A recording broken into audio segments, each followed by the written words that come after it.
things to do tonight. And so we're going to get started. Today is the last of our 6 series. And I wanted to begin that, first of all, by thanking you for the interest and the participation. It's been a joy for me to be with you in this regard. And also, please join me in thanking Allison, who has been such a great supporter of putting this together.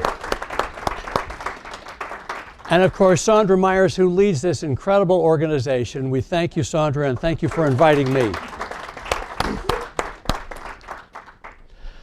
So we started out with why is Homer important, and we'll come back at the end to remind us of that. We went through the Iliad, that remarkable story, and we used the Iliad as a way to examine Homer's language. And then when we got to the Odyssey, we looked at his capacity for story and how brilliant he is in presenting his ideas. When dawn with her rose-red fingers shone once more, there's Odysseus on the wine-dark sea, sailing across the sea's broad back, looking for a gently shelving edge where he could spend the night as the night fell and the roads of the world grew dark. That's a string of little epithets and poignant reminders that keep coming back to us that Homer uses in his stories, and I think all of them have become so familiar to us, and I love them. But today is going to be different. We're going to look at how does Homer affect us today, and what does a modern interpretation of his classical work offer to us, and we're going to be looking at this through a Jungian psychological lens. And to do that, Jean Monnik, who is a friend and neighbor of many of ours, husband of Barbara, and a wonderful Episcopal priest and Jungian analyst, and the person who brought me into the Jungian camp, I wanted to put this picture of him up there and to offer this presentation in honor of his memory. How do we know anything? How do we know the truth? Well, as scientists, we've done a pretty exciting job. We start with creation 18 billion years ago, and we look at what happens as matter congeals into protons and electrons and photons, and we see the physics of life emerge into the chemistry of life, and somehow, we still don't know how, emerge into the biology of life. But our scientific disciplines allow us to look at truth and us in some very precise and reliable ways. And of course, the great contribution of Charles Darwin, we'll see him shortly, with the idea of evolution, how all of this came to be and how we came to be in this room tonight. So there he is, Charles Darwin. I took this picture of his portrait that hangs in the portrait gallery in London. He was born in 1809. It took him 50 years to publish On the Origin of the Species. And remember, he made the trip at age 22. At age 22. He'd started out to be a doctor, and he went to Edinburgh and had to watch an operation on a child without anesthesia. I can't do that. So his dad said, okay, you'll become a priest. So he went to Cambridge, and he came back after. He said, I can't do that either, Dad. And he was hanging around looking for something to do when he got the offer to take the trip on the Beagle. His father said no. But his mother, who was a Wedgwood, had a father, and he wrote his grandfather Wedgwood and said, would you write Dad and tell him to put me on the boat? He did, and he did. And the captain of the boat was only 26 years old. They embarked on a 2-year journey around the world to map South America for for Britain, and that was Charles' trip. And that's what took him to the Galapagos Islands and the remarkable discoveries that he made. So much of what we're going to be talking about is settled and rests on the shoulders of this giant. He didn't publish his book for 50 years, until he was 50 years old, because he was afraid of the impact on the Christian church. And it wasn't until an alternative came up, the Wallace opportunity, that he ultimately, Darwin, presented both his and Wallace's paper at the same time, which introduced us to the concept of evolution. what are some of the scientific tools that we have to discover biology? And I thought this would be fun for us to take a look at. We know what this is. This is DNA. The discoverers of that, Watson and Crick, won the Nobel Prize. They took advantage of Rosalind Franklin, probably, as they took some of her data, but nevertheless they won the prize. And we can see this remarkable molecule that tells us so much about how we inherit what Darwin is predicting. This comes from a lecture that I give to the medical students. This happens to be a molecule of heme. It's a beautiful molecule that holds iron right in the middle. And it's why blood is red. And I ask the students who've just finished biochemistry, how do you make this? And they're terrific. They say you take this and then you put it together with that and you put it in a mitochondria and then you bring it back out in the cytoplasm and then you do this and that and suddenly you've got this beautiful molecule of heme. And the last thing you plop in the middle of it is that iron atom. And they're terrific. They can do all of that. And I say, where'd the iron come from? And they say, green leafy vegetables. That's because they just finished their nutrition lecture, I think. And then I say, well, where did the green leafy vegetables get it? They say, the ground, the earth. And that's, yes, that's true. But where did the earth get it? From an exploding type 1a supernova 5 billion years ago, the pressure was so great in that star that it compressed the hydrogen and the helium that existed into the heavy elements and made the iron that is in our blood. It blew it across the universe. And every atom of iron that we have came from that. And the point I make to the students is we are children of the stars.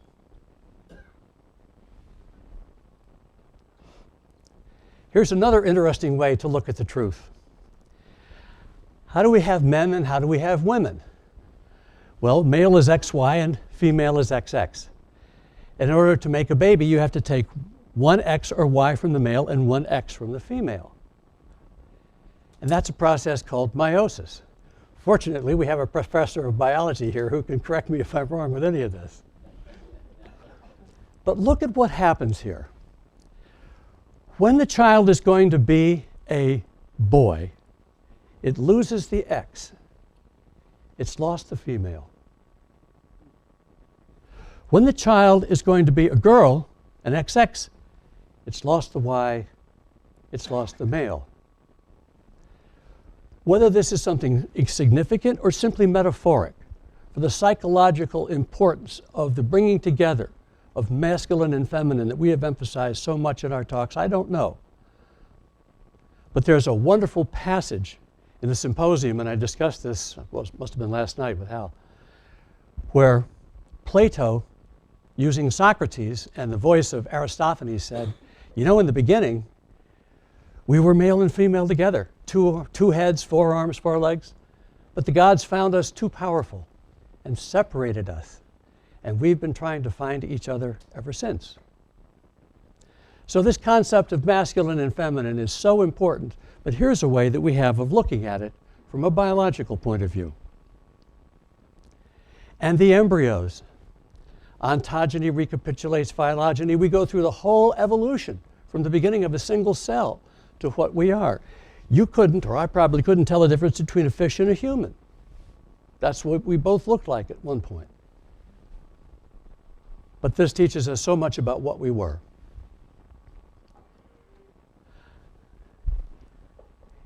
Can you see? I'm not even sure I can find it here. I might have to come back to it. This is a great story. Neil Shubin is a paleontologist who worked at Penn and now I think is in Chicago. And he was very interested in how human beings or how life evolved out of the ocean and how we ultimately developed a shoulder. Because you can't swim on land. Fins and a tail work fine, but you need to have arms and legs.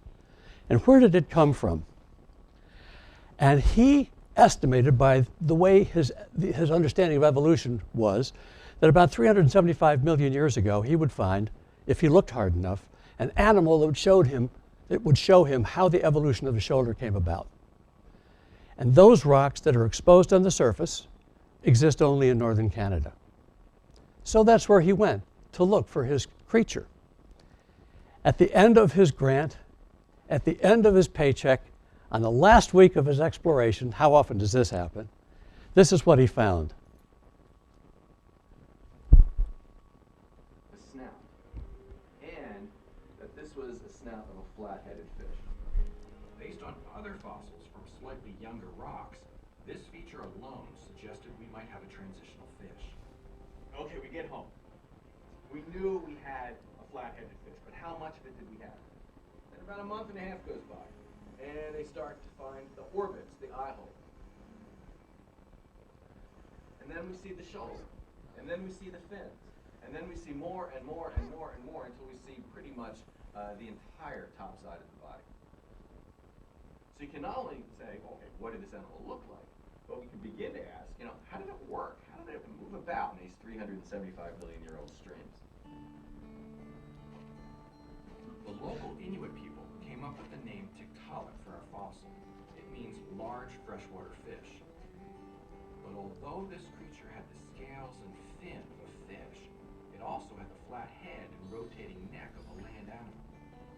And when we looked at its fins, we realized it had the beginnings of the bone structure that's shared by all four-limbed vertebrates today. It had versions of an upper arm, forearm, even parts of a wrist. This was a fish from a pivotal moment in evolutionary history. Descendants of fish like Tiktaalik would go on to spawn reptiles, mammals, and eventually, us. Isn't that lovely? Great scientific enterprise, and he succeeded in finding that. So what do we have? Our scientific tools include the molecular biology for the discovery of DNA, chemistry for our understanding of heme and the use of the iron atom, astronomy for knowing where the iron came from in the first place, our understanding of genetics and embryology, how we developed, and paleontology. These disparate scientific enterprises all inform us about who we are.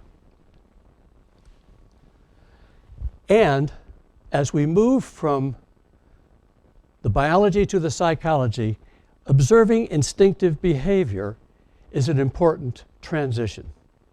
And as we get into the understanding of psychology, perhaps one of the most important points to make tonight is what is the psychic equivalent of an instinct?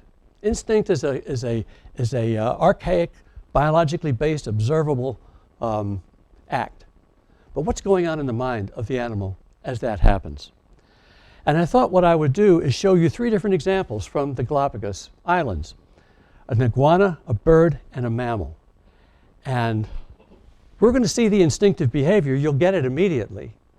It'll be familiar to you in some ways. You'll think about, well, what would I do? Or how would that instinctive behavior be manifested in me? Which is the point I would like us to think about. How archaic are these instincts? Let's take a look first. Maybe some of you have seen this because the first one should be well known.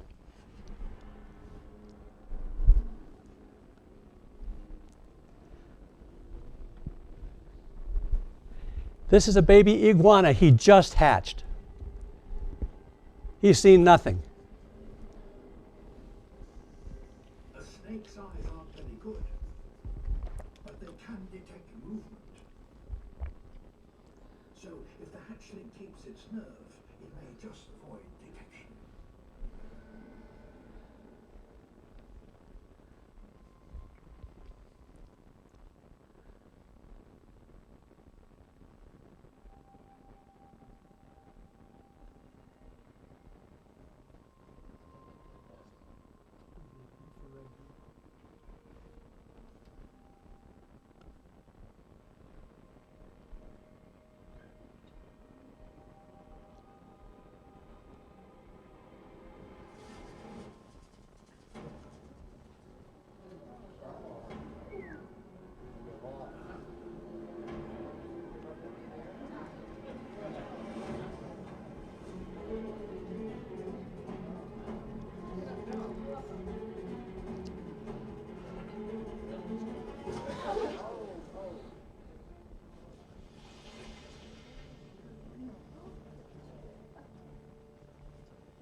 Isn't that amazing?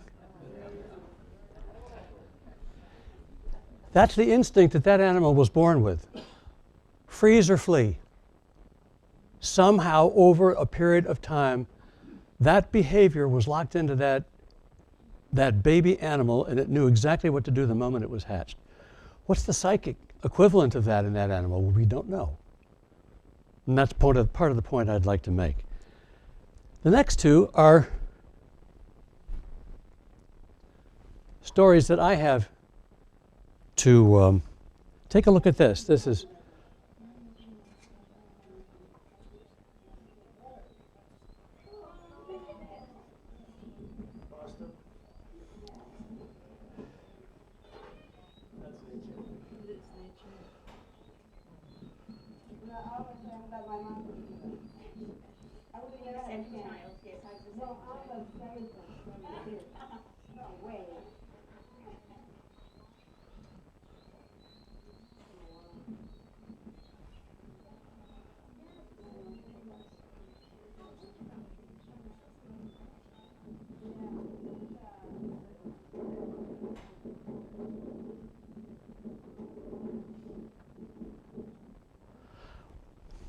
we don't have to see the end of that. That's a Nazca Booby. A Nazca Booby breeds only during the dry season in the Galapagos, and therefore there are limited resources. So unlike the blue-footed booby, which can breed any time and lays 2 or 3 eggs and they all hatch and they all are raised, the Nazca Booby always lays 2 eggs, and only with the expectation that only one will make it. The first egg that hatches usually a few days before the second egg will yield a larger bird that will then destroy the second one. And the mother watches that. That's the instinctive behavior of the Nazca Booby as opposed to the blue-footed booby.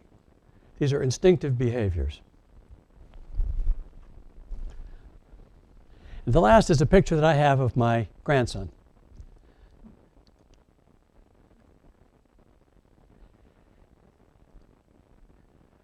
This baby seal crawled out of the ocean and wanted to find out who he was.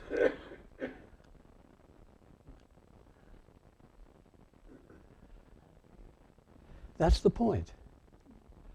Where's the instinctive fear?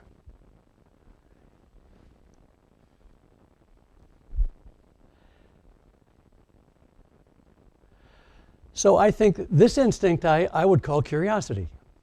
Curiosity can be very dangerous. A seal doing this to a white mammal in Alaska would not have the same outcome.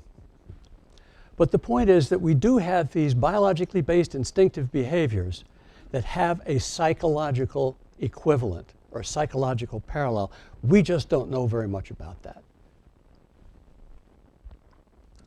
So we've talked about biological instinct, but the psychological counterpart to that is an archetype. And that's a word that Jung introduced. We'll get into this a little bit more, but I wanted to begin our conversations about psychology with this terminology because I think it's helpful. An archetype is the psychic equivalent of an instinct. Carl Jung, the great scientist, was born in 1875, 25 years after Freud. He worked very closely with Freud for many years.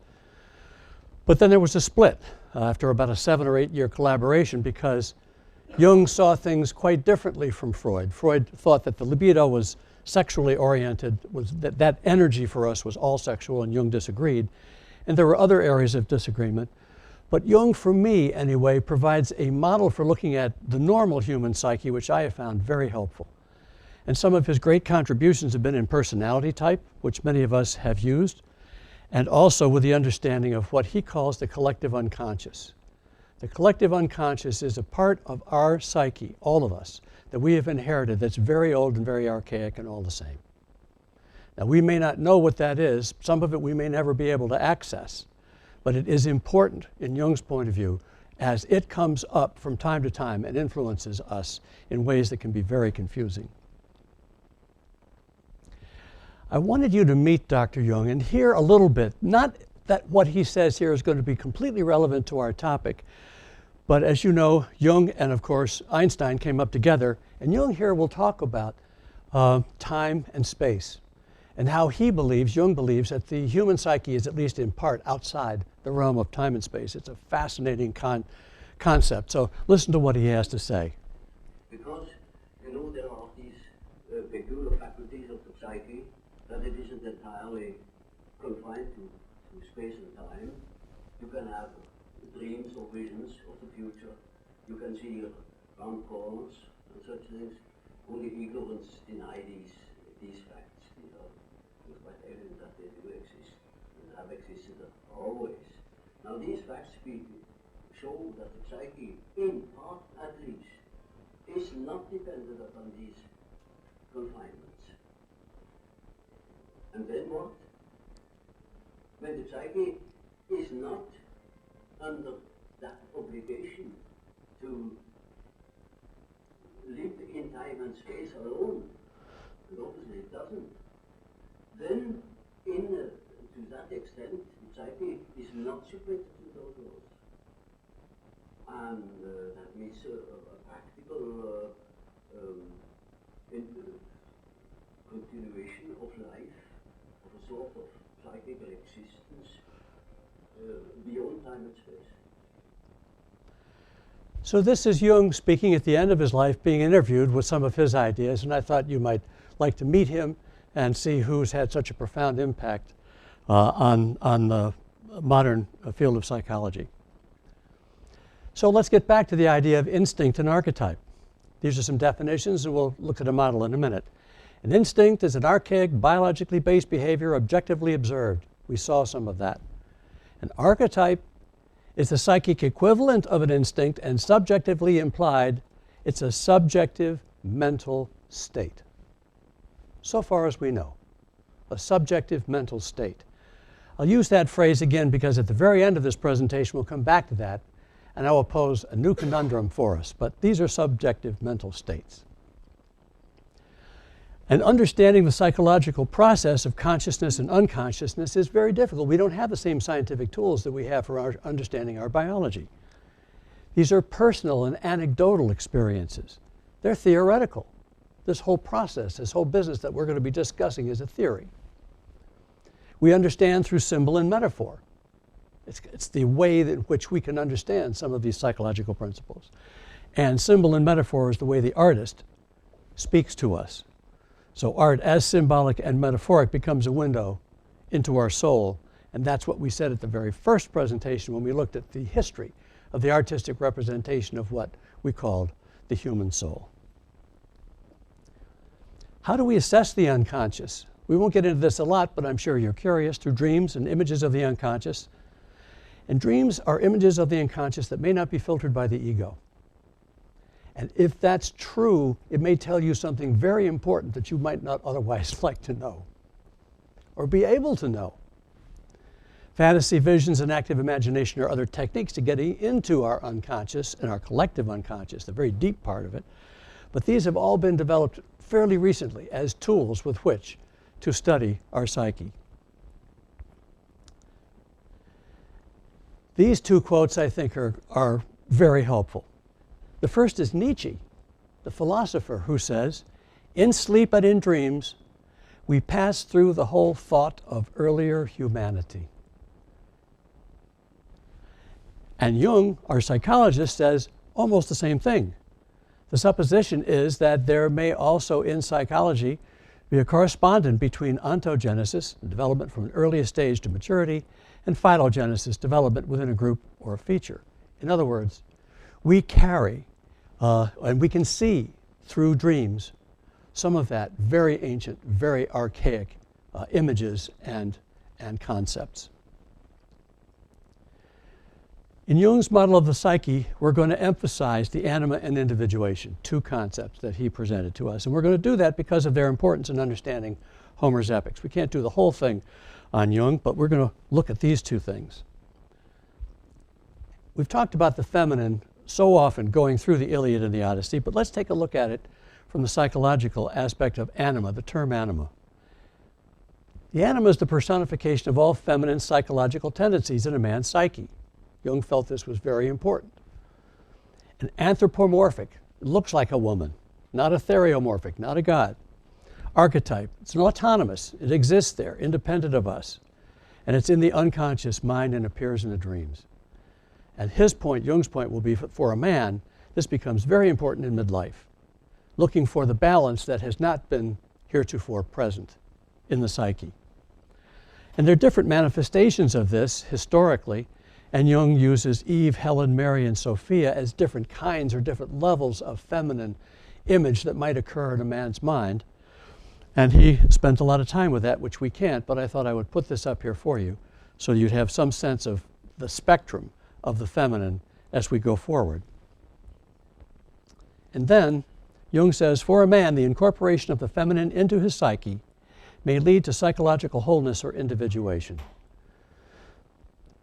And as we saw, remember what we saw in the Odyssey. It was Circe, the Anima object, that didn't solve Odysseus' problem but pointed the way. You have to go down and talk to Tiresias. You have to go down into your unconscious, deep, deep into your unconscious. Confront Tiresias, who is both man and woman, in order to come back out and become, or at least have the opportunity to become whole. By the way, Jung doesn't think this psychological process is inevitable. There are all kinds of things to throw it off. It's hard work, it's psychologically demanding, and it involves inevitably significant suffering. So this is not an easy process to undergo. Individuation is the process whereby all of this happens. It's the integration of the opposites within the conscious and unconscious mind, the masculine and the feminine.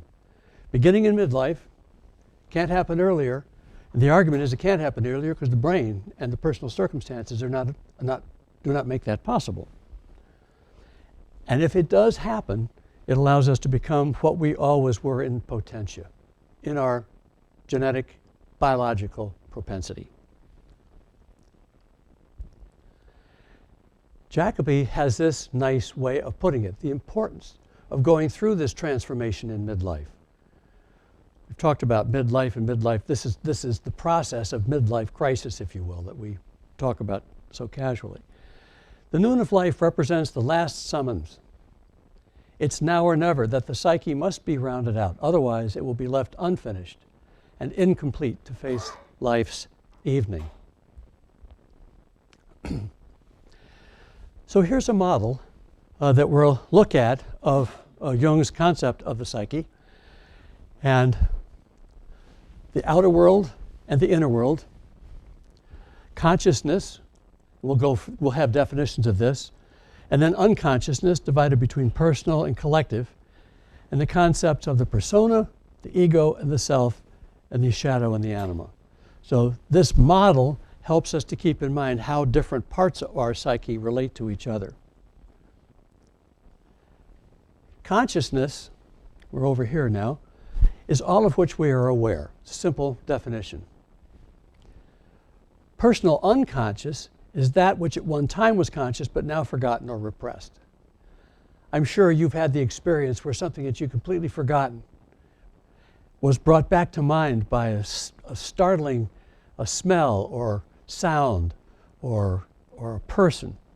And that was tucked away in your personal unconscious, but it was brought back very quickly. Proust wrote a whole novel about this after he ate a Madeleine. The collective unconscious are structures and instincts and archetypes of the unconscious shared by us all. All of us have these. And they go way, way, way back. And it's very likely that they go so far back that some of that we can't even hope to retrieve. But it's there. The persona, we all use the word a lot up here. It's the part of the personality we show the world. It's why I put a coat and tie on when I came to speak tonight. Because it was important that I put on a coat and tie to speak to you tonight. Part of the persona of doing this. The ego is the center of the field of consciousness containing our awareness of existing and continuing awareness of identity. And it's a conscious process. This is important. Jung felt that the self was something different. The self is something that we are biologically inherent. It's inherent within our genetic composition. And it tells us who we could, should, would be. I don't know how to better describe it than the occasional person that we've all met who knew from a very early age they were going to be a great musician, for example, or to do something where you're called. You know exactly deep inside what it is that you are to do. Well, that understanding of who you are is different from the ego. It's part of who you were born to be. And Jung would argue that the task of life is to become what you could be. And that involves lots of introspection and a very demanding process, and always painful, but always extremely rewarding. And the shadow is what is rejected by consciousness, both positive and negative. And the anima is a personification of the feminine, and we've talked about that. We've said that archetypes, we've talked about this, but here's a definition. Universal archaic images that are highly developed elements of the collective unconscious in all of us, and the psychic equivalent of an instinct. And here's where they sit. Down in here in the collective unconscious. Ideas of an archetype would be a great mother. Not your mother, or not anybody's mother, but the concept of great mother that we all have. But how do these concepts relate to Homer's epics? Why are we talking in psychological terms about this? Here's how I see it. The external struggle for the what in life, correlating with ego development, is the story of the Iliad. It's the acquisition of kleos. How can I get enough fame to be remembered forever? And it's very different from the internal struggle, the inside struggle of becoming, the awareness of the self through individuation, the why of life. And that is what the Odyssey is telling us. These two stories, I think, go so well together. And it's wonderful that we're introduced so thoroughly to Odysseus in the Iliad. We know a lot about him by the time we see him in the Odyssey. And so going from that story, from the Iliad to the Odyssey, we see a man going from the first half to the second half of life. And his midlife crisis is mediated by Tiresias in Hades. Some of you asked the books that I'd used on midlife, and here they are. I think Hollis and Murray Stein are both very good authors. They approach it from a slightly different point of view. Stein from a mythological point of view, and Hollis from a psychological point of view, but they both say pretty much the same things if you're interested. I think they're terrific books and very helpful to me.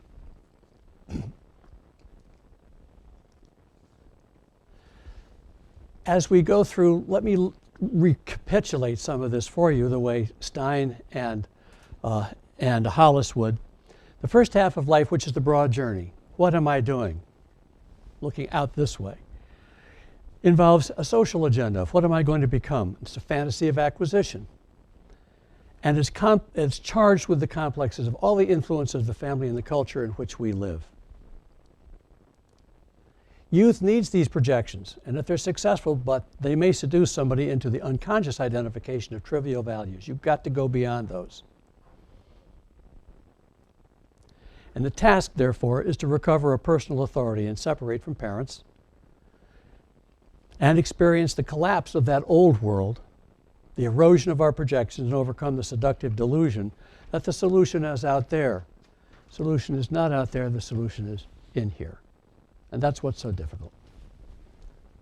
When you say recover, does that suggest that there's something that exists that you're now returning to? Yes. Yeah. Or is it evolving? Well, it could be both, but I think it is the self. It's the concept of coming back to that which you were initially, that which you initially inherited in your biology, and is your task, our task, to discover. And the second half of life, the deep journey, can be considered a spiritual search for meaning. And this is what I think is so interesting. There is something within us that monitors our organic biochemical processes, developing us from less complex to more complex creatures, seeking that state of being that is the purpose of our incarnation. The self is the embodiment of this plan, and individuation is the process.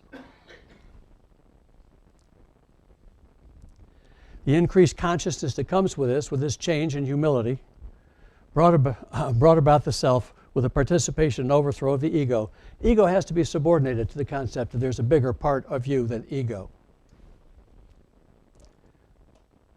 Brings increasing freedom, wisdom, and the meaning through suffering. And this freedom accompanying increased consciousness achieved through suffering allows us, through symbol and metaphor, to seek and find meaning. In the next couple of slides, we'll talk about meaning. If we are to have meaning in life, this is the way Hollis and others look at it. Meaning is found over the long haul through a feeling of rightness within. Meaning makes a great many things endurable, perhaps everything. That's Jung's concept. And Jung says, when people feel they are living the symbolic life, they are actors in the divine drama that gives the only meaning to human life. So, why is Homer important? He's the foundation of Western history and culture. And we looked at that in the first presentation. Simultaneously with Homer, we have the invention of the alphabet. Coming from the Phoenicians, but some brilliant Greek sitting on the island of Euboea added a few consonants with those vowels, or added a few vowels, with the consonants, and came up with the Greek alphabet that allowed us to write down the 12 or 16,000 lines that Homer was reciting, not from memory, because you can't memorize this, but creating every time. This was the first clear artistic manifestation of the human soul. We could look at all the paintings you could see on a cave wall, but you don't know what the artist was thinking. But here, Homer's telling you what he's thinking.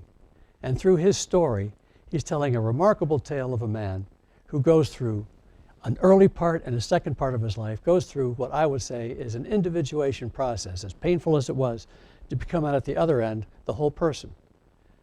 And by the way, Agamemnon didn't get there. And neither did Menelaus, really. So it's hard work. I think it's an unsurpassed artistic accomplishment.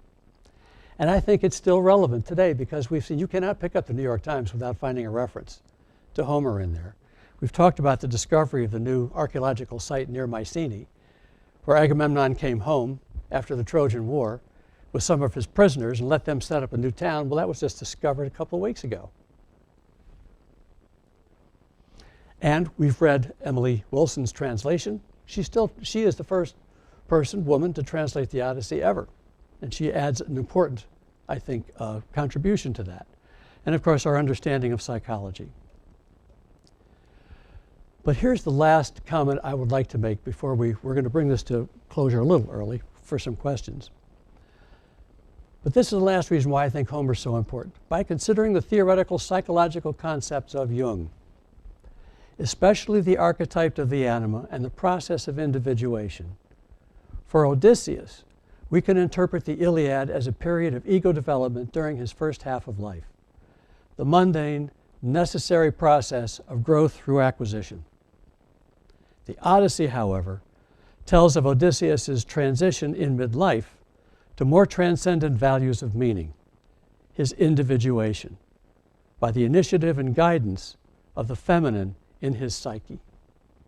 And that's the correlation I would like to make between Jung and Homer.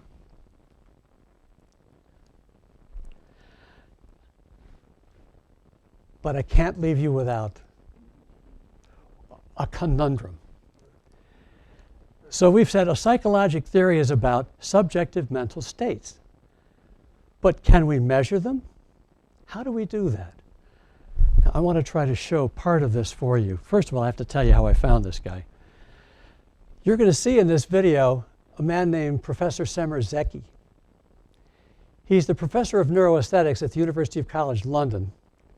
And when I was in London 2 years ago, I heard about this guy. And people said, well, you could never see him because he's too busy and too famous. Well, the next day, I spent an hour with him at lunch. It was magnificent. And he showed me, as we discussed this understanding about subjective mental states, he said, here's some new data I think you would like to see. I'm going to see if I can show you just part of this. Concentrate on beauty alone.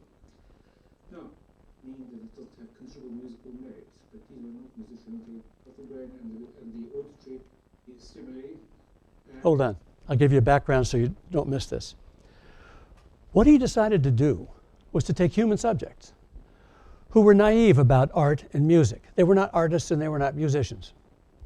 And he would show them something, a painting, or let them hear something, a piece of music, and say, was this beautiful or not? Was it ugly? Almost everybody that saw Ingres's painting of Odalisque said, that's beautiful. And almost everybody that saw Lucian Freud's painting of the station agent said, that's ugly. And when he played the beginning of a Mahler symphony, they said, that's beautiful. Or when he played a Ligeti piece on the violin, it was masterful, but not beautiful. So once he had those people understanding the question, he put them in an MRI scan and had them listen to or look at something that was beautiful or ugly and watched what happened in the brain. So he's going to tell us what he found.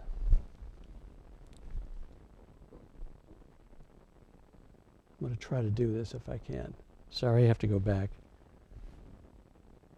And concentrate on beauty alone.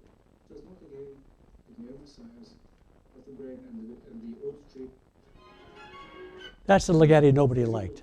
Visual input goes to one part. So No. these are the stimuli, and when you look at the brain, of course, the visual input goes to one part of the brain, and the auditory musical input goes to another part of the brain. So here is the visual input, and there's the auditory input. But when you look, Visual, auditory. the brain are especially active when subjects experience beauty. You find that in addition to the visual areas and other areas which I'll not talk about, there is this area here in the medial orbital frontal cortex, part of the emotional brain, part of the reward centers of the brain. And when you look at which parts of the brain were active when they experience musical beauty, you find again, in addition to the auditory areas, plus other areas, there is this area here in the medial orbital frontal cortex, which is especially active. And when you add the two, you find there is one area and one area alone, which always correlates with the experience of beauty. And hence, we can now answer the question, is there a characteristic or a single set of characteristics that defines beauty? The answer is yes, but the answer comes from a very surprising source. It comes from the brain, not from the works of art. So, to that extent, the answer to the question, what is beauty, is rather simple. Now, if you go back and ask yourself, well, philosophy of aesthetics has been debating for centuries whether judgments of beauty can ever be quantified. And so, if you look at visual beauty, here is the area which is active in the medial frontal cortex, and if you look at the strengths of activity in relation to the declared intensity of the experience of beauty, you find that the higher the experience of beauty, the higher the activity as measured by the change in blood flow. And if you look at musical beauty, you get much the same picture as with musical excerpts that are experienced as very beautiful, the activity is much more intense in that area than with musical excerpts which are deemed to be indifferent or ugly. And the same is true for ugliness, by the way. Stimuli which are rated as ugly activate a different system in different parts of the brain. The amygdala here and the motor cortex there, as if you're mobilizing the motor system to protect yourself against ugliness. And again, if you look at the intensity of activity in these areas in relation to the declared experience of ugliness or beauty, you find that the uglier the stimulus, the more intense the activity in the amygdala or in the motor cortex.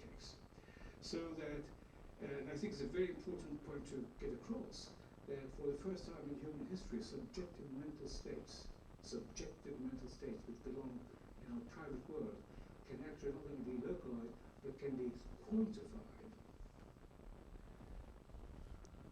That's the portion that I wanted you to see. Subjective mental states, for the first time in human history, can be measured and quantified.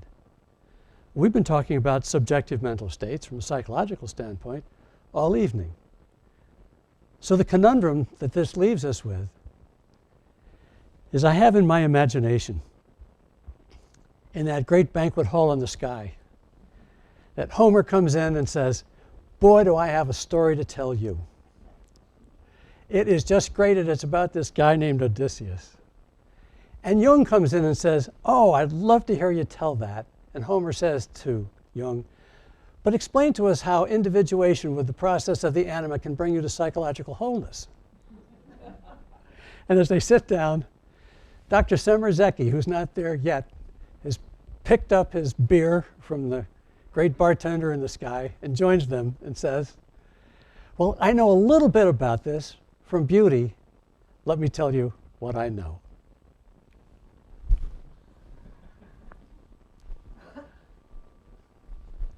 For the first time in human history, subjective mental states can not only be localized but quantified. That is amazing. But how does he deal with the variance? I mean, when you find this beauty, I find this ugly. That's true. So he used a group of people that were not sophisticated or trained in either art or music and showed them something. And one of the paintings was a painting by Ingres, which is a nude, which is very beautiful. And most people said that was beautiful, but not everyone. So it's not universal. But in general, they said it was beautiful. And then he showed them a painting done by Lucian Freud, which was quite painterly, but not beautiful. Most people said that is not beautiful. How does the brain react differently from that? And he showed you. When you see ugly, your motor cortex is functioning, as he said in a humorous way, to protect yourself from ugliness.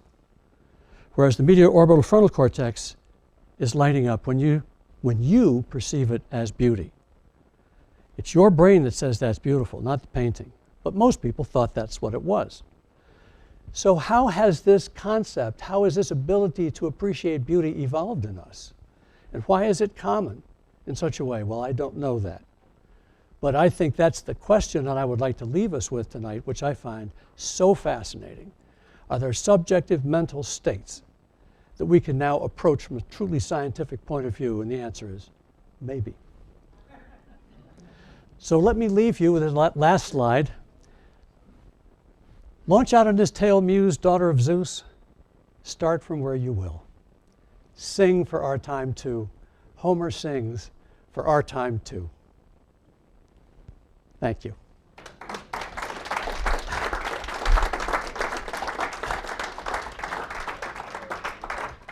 I left a little time because there's some things we would very much like to do. One is to take some questions and hear dialogue. And then there's an evaluation form. If you'd be kind enough to pass these around and fill them out before you leave, if you would please. This will help me do better the next time, and for Sandra with the Schemmel form for how they're going to go. And you had a question, sir. Well, I want to say that recently at a used book sale, I picked up this, which I think is the basic introduction. You would tell me, Rimmer, for Jung, Modern Man in Search of a Soul. Yeah. Is that the basic? It's a great place to start. Yeah. Well, the updated printing is titled Modern Person in Search of a Soul. Yeah. That's a joke. Let me find.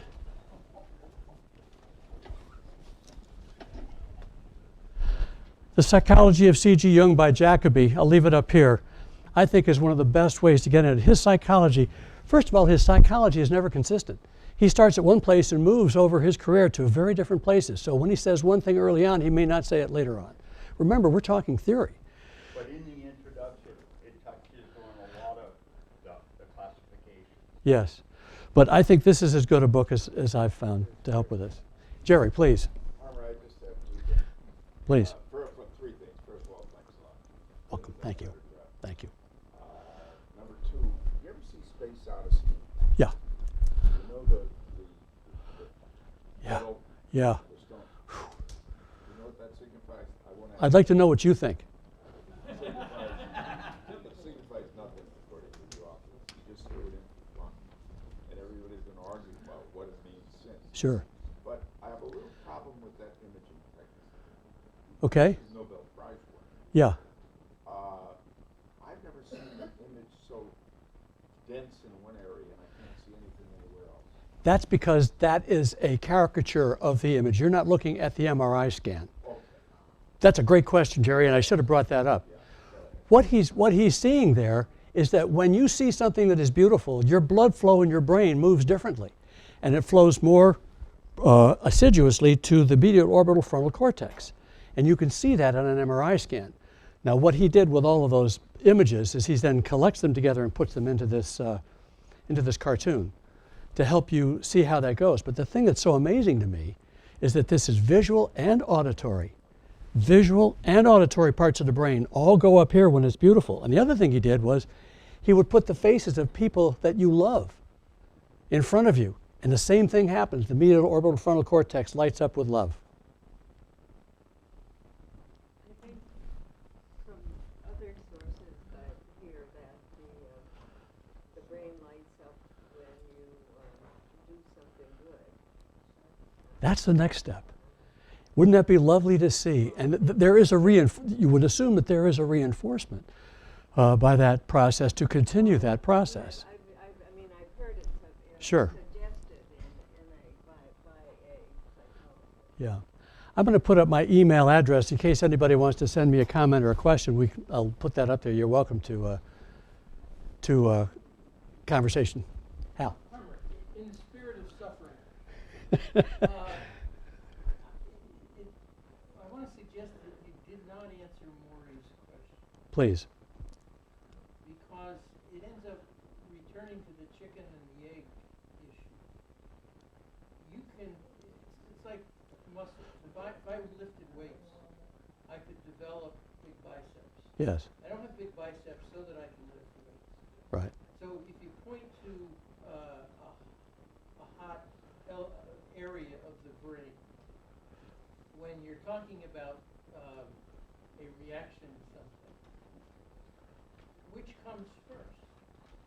Is the brain structured to recognize that as something we're going to call beautiful? Or does the experience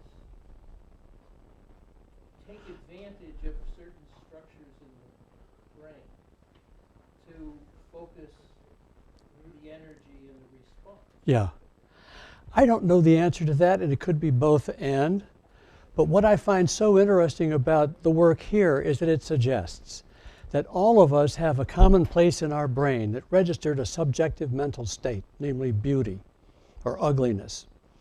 And that if that is true, and that's somehow related to our collective unconscious, maybe for the first time, we are looking at a location, at a specific biological location for what has formerly been assumed to be a subjective mental state. But and here I'll go back to certain philosophical tradition of Aristotle. Mm-hmm. It's one thing to say, sure, there is a material basis developed for this, but we give it a formal identity. In other words, and beauty, if you were to use, say, math rather than beauty Yes. as a focal point, because beauty does have a certain history to it and a certain flexibility. Mm-hmm. Math does not. Mm-hmm. So I think in this context, if you're talking about math, Did you say math? Yes. Like mathematics? mathematics, Yeah, okay. mathematics, because it's here it gets into something that you introduced with Jung before. It's eternal and unchanging. Yeah. And there is some psychic connection between us and something that is eternal and unchanging. But if a brilliant mathematician comes across a new answer, he will perceive or she will perceive that as beautiful, and your medial frontal cortex lights up. Well, sure, but the concern is they're not inventing the answer. They're discovering True. the answer. Right. And my question, and I think it was more, or it was my understanding of Murray's question, what is it we discover? Are we discovering something that somehow biologically is just done to us? Or are we discovering a reality that our biology responds to? Yeah. The answer is yes. Thanks. That's great. Thank you, Al. Okay. And Jerry, maybe you could tell us why that computer in the movie was named Hal, please. I thought it was interesting that the author just threw it in. Yeah. I forget what it stands for, though. Yeah. Stephen. It's one letter off of IBM. Okay, thanks. Which is like, I've been misled. Okay. Stephen. You were talking about this spectacular idea that we invented the alphabet so that we could get disappointed right. I love it. And you said that this was a magnificent and maybe original or primal or first full expression of the soul. Now, you are hyper-literate, but you're also a very good musician. I'm partisan, too. So what I want to know is, surely with writing this down, we can see what Homer does here. But you're not intending to privilege verbal art over, say, music Oh, that's a great point. as a revelation No. of soul. Not at all. But we don't have the person who has the revelation tell us about it. Well, I don't know. Sometimes a piece of music From, teaches you how to listen to it. but the point I'm making from let's say 5,000 or 10,000 or 50,000 years ago, in the first presentation we showed you that bone flute made out of a vulture thigh bone. A bone flute made out of a vulture thigh bone that was found in a cave in Germany. It's 40,000 years old. And you can play it. It's a perfect pentatonic scale. All the black notes on a keyboard. Now, somewhere in our brain, somewhere in his brain, her brain, that relationship of sound, the vibrations, was such that the pentatonic scale made sense, and you could play that vulture thigh bone. Now, I don't know. I would love to talk to that person, say, what were you doing? What were you playing? What did it sound like? What did it mean to you? Could you play sad and happy on that? Well, but in a certain way, it is a fundamental revelation of the structure of the human soul. Yeah, That scale. I agree. Yeah, that is really wonderful. And I'm not disagreeing with you. I find the remarkable aspect of Homer is that the confluence of Homer and the Greek alphabet allows his story to go everywhere in the Mediterranean in 100 years. For 1,000 years before that, we had Gilgamesh. That's a great story, but we don't have it. Those cuneiform tablets that are baked somewhere in the middle of Turkey never made it to the level that Homer did. So it wasn't Gilgamesh that became the foundation of our Western culture, along with the Bible. It was Homer. Please. I had a similar thought when you were suggesting the idea of alphabet and language, because there's some poetry that's it's words, but it's as, I don't know the adjective I want to use, not ephemeral, but it's as mysterious as a work as music. So Because it goes beyond the meaning of the words itself? yeah. Yeah. Yeah, so I'm wondering kind of what he just said as to what goes deeper into the human psyche. Words that the meaning is relatively clear versus a piece of music or a work of art or a composition of Yeah, words sure.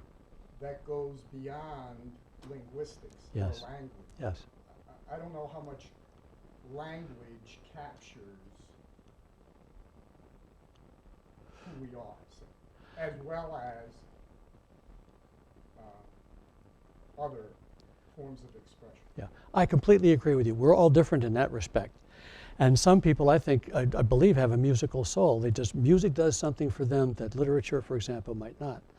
And they're very special people because they can inform us about the importance of music in ways that we might not otherwise understand. So to that extent, the difference is as you've described it. Let me follow up on what I think has just been suggested. Now, the studies were all visual or audio art. Yes, music. right. How does the brain react in a similar way to ugly and beautiful in terms of receiving concepts?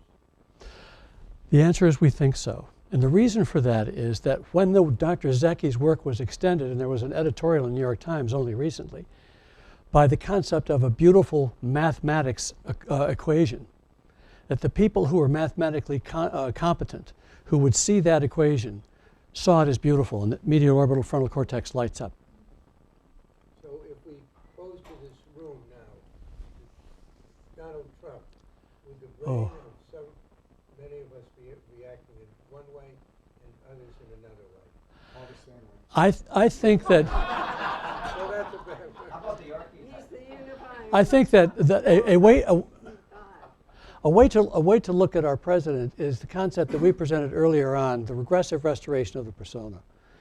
Unable to make it, continually trying to do the same thing and assuming that the outcome will be different is an inevitable failure, and we're seeing that in spades, big time. Sir. Maybe I have too simple a view of all of this, but to look on today at the several presidents across Oh my. a long row, the fraternal variety there defies classification. Yeah. Let me show you, because this is a perfect, I have one last slide to show you. This is Jung, this is the serious part of today. Take a look at what Jung says, and it's relevant to our conversation today. It is my conviction that the investigation of the psyche is the science of the future. Psychology is the youngest of the sciences and is only at the beginning of its development. It is, however, the science we need most. Indeed, it is becoming ever more obvious that it is not famine, not earthquakes, not microbes, not cancer, but man himself who is man's greatest danger to man, for the simple reason that there is no adequate protection against psychic epidemics, which are infinitely more devastating than the worst natural catastrophes. It is therefore in the highest degree desirable that a knowledge of psychology should spread so that men can understand the source of the supreme dangers that threaten them. What year did you write that? It's the beginning of the 20th century. And what he's saying there, Jung's view is the only hope for mankind is self-evaluation and knowledge of the darkness that we carry in our collective unconscious. And if you're aware of that, that leads to a humility and perhaps change of behavior that allows us not to destroy ourselves. That was his argument. It's a pretty amazing thought to be 100 years old. Janice. Since you brought up Darwin, in the last chapter of The Origin, when he says, when he discusses what will be the impacts of his theory, one of those is the development of the field of psychology. Yeah. Well, he was so close to understanding plate tectonics too, because he started off as a geologist. This guy had such a capacity for understanding the complexity that he was offered. And I love the story about when he gets to the Galapagos. By the way, he was seasick every day. So the captain took pity on him and would drop him off ashore and say, well, we'll just meet you downwind a little bit. So Darwin would walk and the ship would go down there. And as he was walking down the east coast of South America, the fossilized skull of a giant ancient sloth slid down an embankment in a rainstorm. And he said, where are these animals? They must be from a long, long, long time ago. And then when he got to the Galapagos, the governor of the Galapagos said, you know, Charlie, I can tell you which island the tortoise came from by the shape of the shell. Darwin knew that from the first dinner he had with the governor, but he didn't put it together till he got home. He said, oh, think of the different vegetation on each of those islands and how it required a different shape of the shell for the tortoise to survive. And because the Galapagos Islands have a life expectancy of 5 million years, up and then they're gone in 5 million years, you got to evolve fast to get to this vegetation from that vegetation from that vegetation. And it's the only place in the world where that happens. It's the only place in the world where he could have made that observation and brought that conclusion to us. It's just beautiful.